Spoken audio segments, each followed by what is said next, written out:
Get the hell out of my sight. That was Beatrice Walker's voice. I heard it tear through the first-class cabin without warning, louder than the engine hum, sharper than the clink of champagne glasses. Conversations died instantly. Heads snapped around. Silence followed fear. I saw Nyla Carter standing in the aisle, her hands wrapped around a worn black sketchbook like it was the only thing keeping her upright. Beatrice didn't hesitate. She reached out and slapped the sketchbook from Nyla's hands. The sound echoed. The book hit the floor and burst open, pages skidding across the cream-colored first-class carpet. Charcoal drawings, technical diagrams, clean lines drawn by a steady hand. Not childish, not random, public, exposed. "Security!" Beatrice snapped. "Remove this brat immediately!" Nyla didn't scream. Nyla didn't argue. Nyla stood there, 17 years old, black, frozen in place, while strangers stared down at her scattered work like it was trash on a luxury floor. I watched Emily Ross, the lead flight attendant, rush over. Her expression wasn't concerned. It was irritated. "Miss, you're causing a disturbance," Emily said. Her voice was clipped, rehearsed. "You need to cooperate, or we'll relocate you to economy." I watched Emily look Nyla up and down, then add quietly, "You don't belong up here." That sentence hung in the air longer than the slap. I heard Mark Reynolds, seated in 1C, lean toward his wife. "Unbelievable," he muttered. "Anyone can just wander into first class now." Another attendant, Jason Miller, stepped forward. I watched him nudge one of Nyla's drawings aside with the toe of his shoe. "Pick your stuff up," Jason said, "and move before this gets worse for you." No one corrected him. No one defended her. I watched Nyla kneel down on that first-class carpet. Slowly, carefully. She gathered the pages they had scattered, her work, her hours, her mind, while people watched like it was a performance meant for their comfort. That was the moment boarding stopped. That was the moment the jet bridge door stayed open longer than it should have. And that was the moment I realized. This wasn't about a seat. This was about who they believed belonged in the air, and who they believed should stay grounded. "Everyone, please remain seated," the captain's voice said over the intercom. The cabin shifted. Not relief, not safety, just a fragile calm, the kind that comes right before something breaks. Beatrice Walker crossed her arms and leaned back in her seat like someone expecting gratitude. "Good," Beatrice said aloud. "Handle it quickly. I paid too much for this seat to be uncomfortable." Nyla Carter finished gathering the last page and stood up. She didn't look at Beatrice. She didn't look at the passengers. She held the sketchbook to her chest. Emily Ross stepped closer. "You're delaying the flight," Emily said. "Move now, or security will escort you." Nyla's voice was quiet. "I'm not moving." The calm cracked. Beatrice laughed once. "Excuse me?" Jason Miller shook his head. "You don't get to decide that." "Kid." Emily reached for her radio. "Captain, we have a non-compliant passenger refusing relocation." Beatrice leaned forward. "Make sure she's removed. I don't care where you put her." I watched Nyla take a breath. "My name is Nyla Carter," she said. "I'm 17. And you're not touching me." The word 17 rippled through the cabin. Still, no one stopped. Still, no one stopped. 17 or not, rules are rules," Emily Ross said. I watched her straighten her uniform like that settled the matter. First class is for paying adults, Emily added. You're holding up the flight. Nyla Carter didn't raise her voice. I paid for my seat. Beatrice Walker scoffed. With what? Your allowance? A few people chuckled. Not loudly, quietly, carefully, the kind of laughter that hides behind approval. Jason Miller leaned closer to Nyla. Let's not make this harder than it needs to be. You already did, Nyla said. I saw Emily press her radio again. Captain, the passenger is refusing to comply and becoming disruptive. Disruptive. That word traveled fast. Mark Reynolds nodded as if he'd been waiting for it. Exactly what I was thinking, he said. Disruptive. I watched Nyla's grip tighten on her sketchbook. I haven't touched anyone, Nyla said. I haven't raised my voice. Beatrice waved her hand dismissively. You're standing where you don't belong. That's disruptive enough.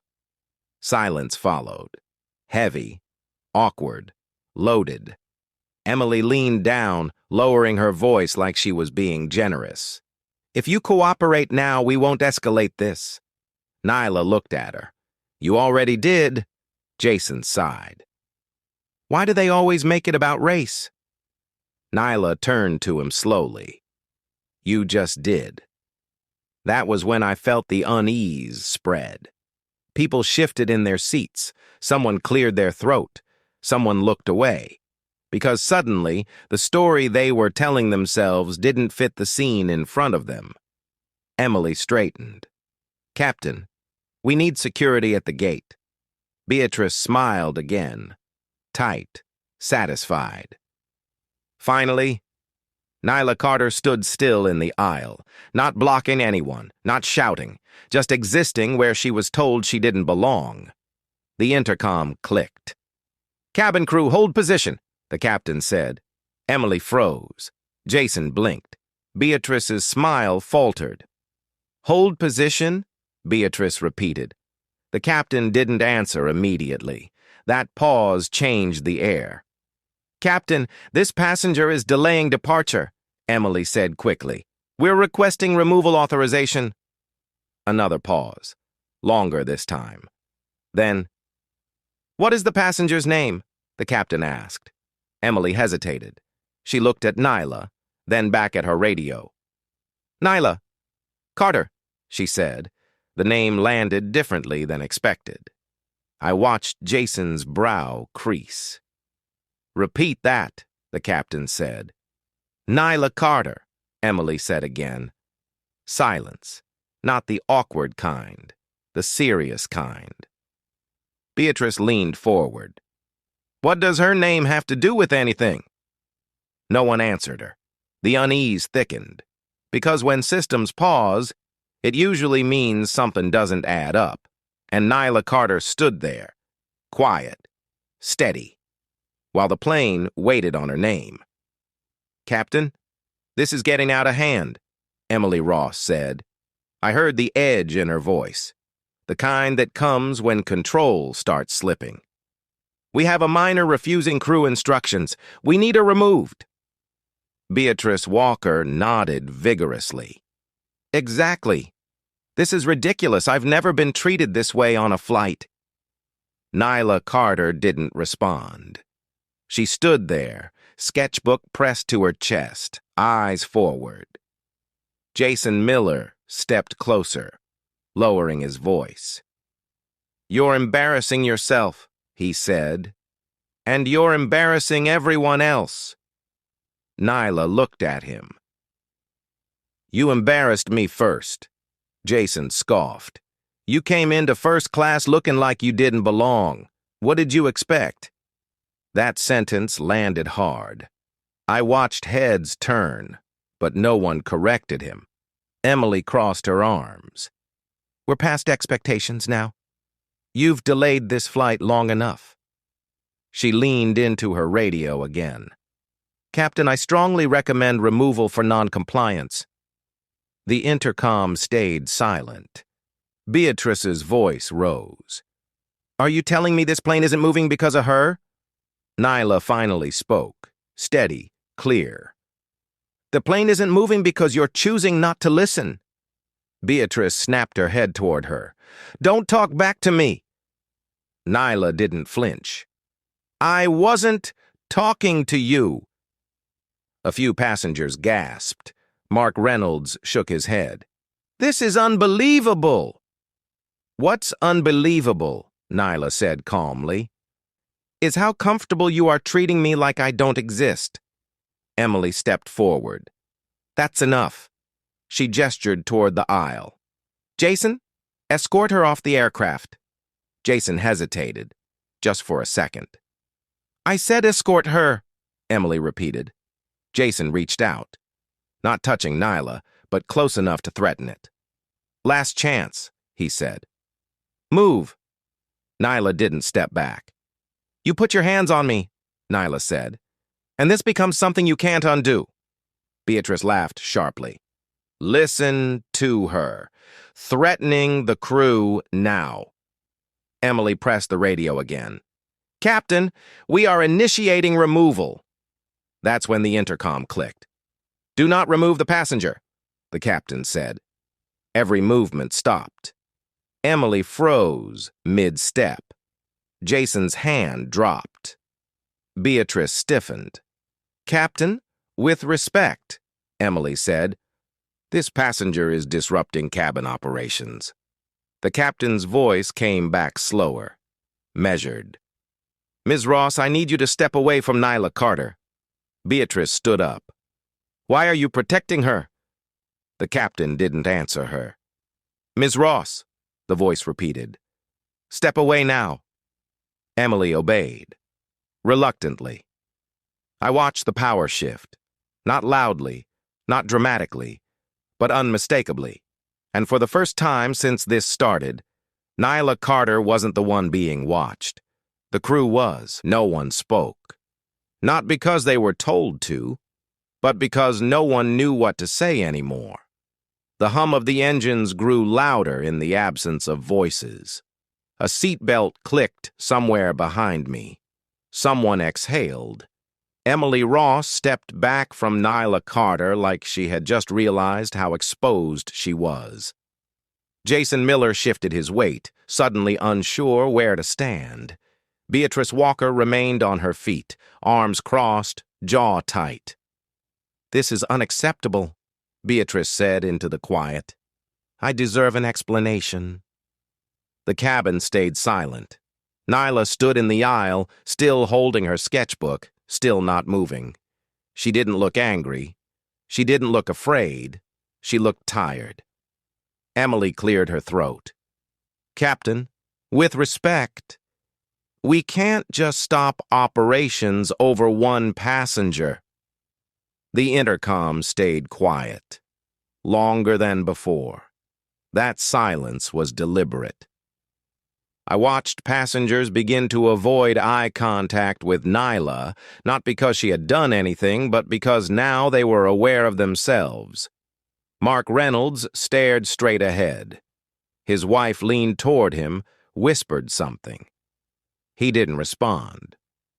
A man across the aisle slowly slid his phone back into his pocket. No one wanted proof of how they behaved in this moment. Nyla Carter spoke into the quiet. You didn't have to yell at me, she said. You didn't have to touch my things. She looked at Emily. You didn't have to threaten me. She looked at Jason. You didn't have to assume I was lying. She looked at Beatrice. And you didn't have to decide I was less than you the second you saw me. Beatrice scoffed. Don't turn this into something it's not. Nyla nodded slowly. That's the problem. You never see it when you're the one doing it. Emily swallowed. Miss Carter, if there's been a misunderstanding, it wasn't a misunderstanding, Nyla said. It was a choice. The intercom clicked. Miss Carter, the captain said, I need you to confirm your identity for the record. Nyla lifted her chin.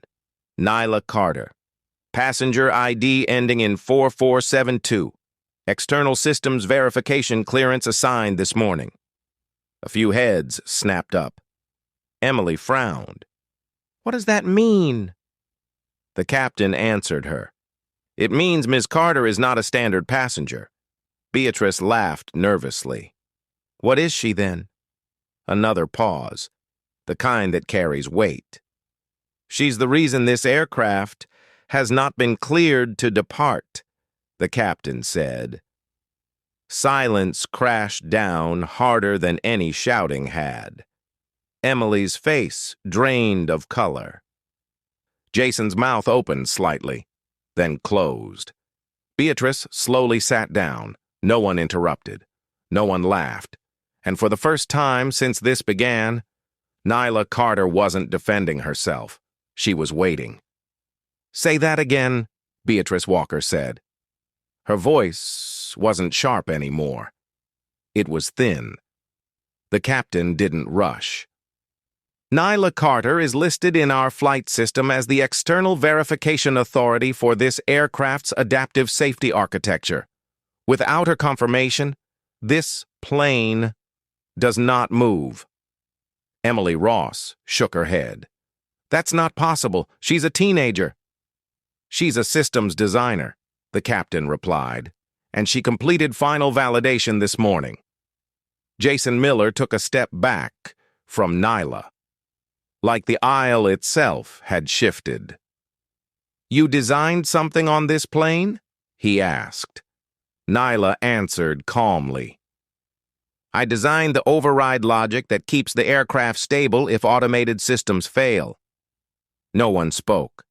I watched Mark Reynolds slowly turn toward her. You're saying, if something went wrong? The plane listens to what I built, Nyla said. Emily's voice dropped. Why didn't you say anything earlier? Nyla looked at her. You never asked who I was. You decided who I wasn't. Beatrice stood up again, her movements stiff. This is absurd, she said. If she's so important, why is she flying alone? Nyla answered without hesitation. Because talent doesn't wait to be comfortable. The captain spoke again. Ms. Carter was invited to observe this flight as part of post-deployment monitoring. She is here because the aircraft requires her presence. Emily's hands trembled. So, we threatened the one person keeping this plane safe? No one corrected her. Nyla looked down at her sketchbook. Those drawings you kicked, she said to Jason, were early drafts of the same system. Jason swallowed. I didn't know. Nyla looked at him. That didn't stop you. Beatrice's voice rose again, desperate now. Then why is she dressed like that? Why doesn't she look like... She stopped herself. Too late. The silence answered the rest. Nyla spoke softly. Like what you imagined intelligence looks like. Beatrice didn't respond. The captain's voice cut in. Firm, final. Miss Walker, your conduct has been documented and reported to corporate. Beatrice's mouth opened. For what? For interfering with flight operations and engaging in discriminatory behavior toward a critical systems contributor, the captain said.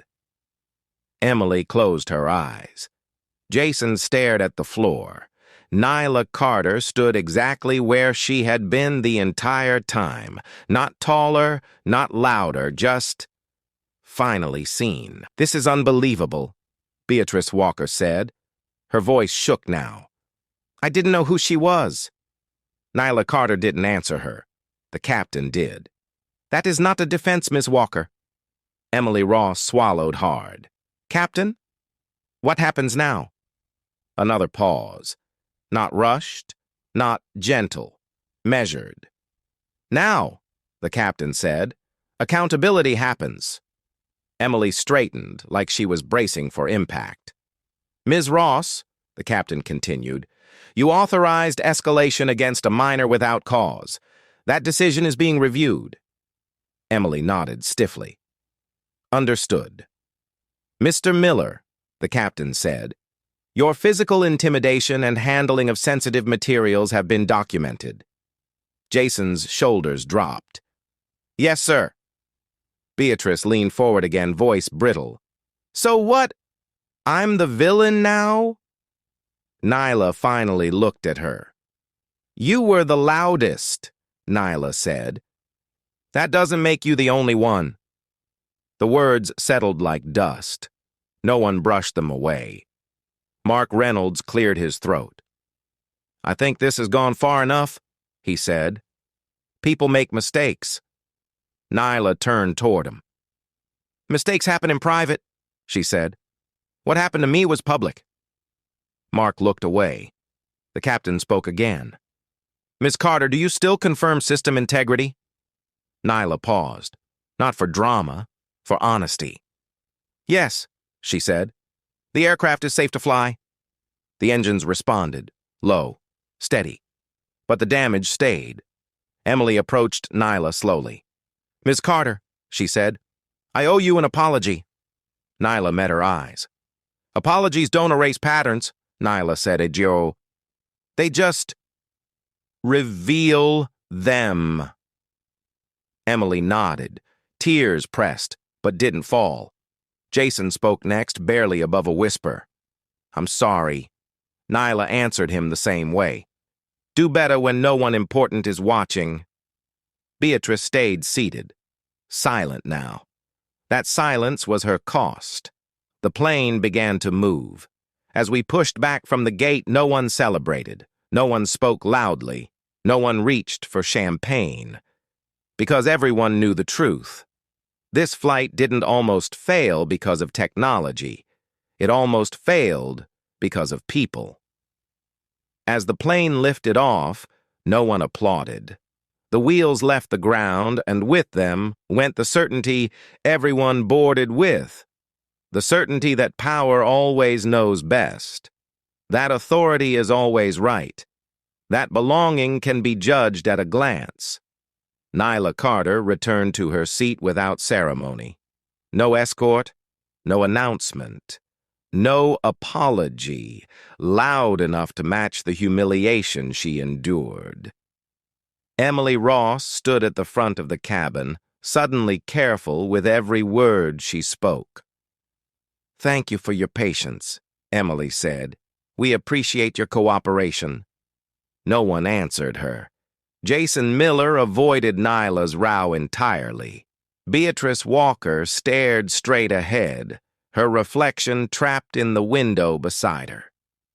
I heard Beatrice whisper, almost to herself. I didn't mean it like that. Nyla didn't turn. Intent doesn't outrank impact, Nyla said calmly. Especially when the impact is always the same people. The cabin stayed quiet. Mark Reynolds shifted in his seat. You're very articulate for someone your age, he said, trying to sound kind. Nyla looked at him. That sentence is the problem. No anger. No lecture. Just truth. The captain's voice came over the intercom one final time. Ladies and gentlemen, welcome aboard. We're cleared for departure. Cleared. That word echoed differently now. Because clearance wasn't about tickets, or status, or seat numbers. It was about recognition. I watched Nyla open her sketchbook again. Not to prove anything, not to explain herself, but because her work didn't stop when the world finally noticed her. And I understood something then. Racism doesn't always look like hatred. Sometimes it looks like confidence. Sometimes it sounds like rules.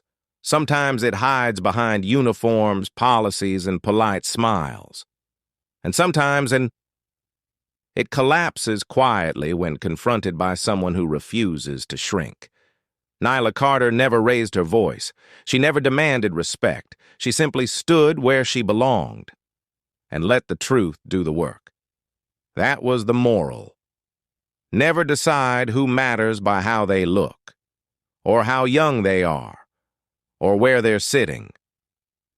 Because the people you try to move aside might be the ones holding everything together, and by the time you realize it, the cost has already been paid.